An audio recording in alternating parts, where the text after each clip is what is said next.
पेण तालुक्यातील महत्त्वाचे ठिकाण असणाऱ्या वडखळ ग्रामपंचायत हद्दीत अंतर्गत रस्त्यावर अनेक ठिकाणी खड्डे पडले असून त्याची दुरावस्था झाली आहे। त्यामुळे कोकणात येणारे काही पर्यटक मुंबई गोवा महामार्गावरूनच थेट जात असल्याने येथील हॉटेल व्यावसायिक व्यापाऱ्यांचे मोठे नुकसान झाले आहे। एकतर कोकणातील मध्यवर्ती ठिकाण असणाऱ्या आणि मुंबई गोवा महामार्ग येथून जाणारा पेणमधील वडखळ हे गाव येथे पूर्वीपासून मुख्य बाजारपेठ आहे।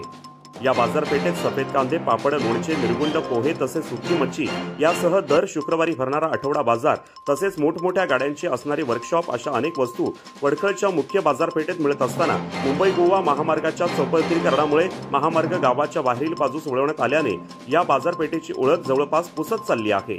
मात्र तरीही मुंबईवरून कोकणात येणाऱ्या जाणाऱ्या प्रवासी वर्गाला वडखळ बाजारपेठ हवीहवीशी वाटत आहे।